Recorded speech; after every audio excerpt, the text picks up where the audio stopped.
Everyone's excited about the Super Bowl, if not for the football, for the Super Bowl party. We are joined now by legendary chef Emeril Lagasse to help you plan a perfect day filled with food and football. What's up, Emeril? How are you? Jan, how are you? Thanks so much for having us. Yes, the big game. I wish you could feel the energy here in New Orleans as we're getting very close to the game. But with that in mind, it's got to be great food, especially in New Orleans. So here's what I say to folks. Keep it simple. You want to plan ahead. You want to prep ahead of time. Keep your food in Snapware. Don't get caught up during the game being at the stove while your family and friends are trying to watch the game.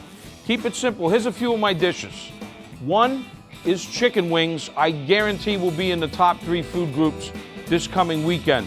I have a little Thai vinaigrette dressing. Shrimp will definitely be a big part of New Orleans. This is my version right here of New Orleans barbecue shrimp. And of course, you can't have Super Bowl in New Orleans without some great gumbo. And what I have for you, Jan, is this gumbo yaya, which is a chicken and sausage gumbo. It's really, really delicious. You can get the recipes on facebook.com/Snapware, but keep it simple.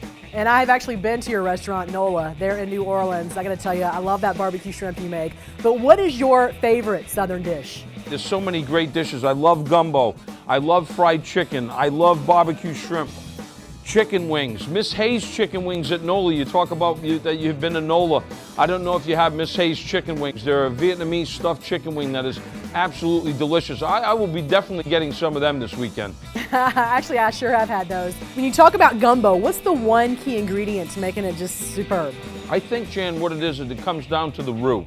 I think that, the roux is key, depending on the type of gumbo that you're gonna have. If you're gonna have like a seafood or crab or shrimp gumbo, the roux is gonna be much lighter. But if you're going with like a chicken sausage or duck or any type of meat gumbo, you wanna get that dark, rich roux. And what it is, it's gonna take a little bit of time. It's gonna take probably 40, 45 minutes, nice and slow, until you get that color. Then from there, it's a piece of cake, because you're talking Trinity, which is bell pepper, onions, and celery. You're talking salt, cayenne, bay leaf, and then whatever protein and stock that you want to put in that. Cooking it really slow and low is definitely key. And let's talk a little bit about the two teams. What do you think is the best Baltimore food to represent the Ravens? Probably the most popular dish that will be favored for the Ravens will be crab cakes coming from Baltimore. Some type of crab. I would predict crab cakes, Maryland-style crab cakes. 49ers, I don't know. What do you go with? Cioppino? You go with some of that Dungeness crab? It's going to be a great game, though. I can tell you that, Jan. And in honor of the Super Bowl, what's your #1 favorite soup? I would have to be seafood gumbo. And what's your least favorite food? Bad food. Bad food. So you pretty much like everything, right? You're like me. What can you say? Thank you, Jan. Thanks so much.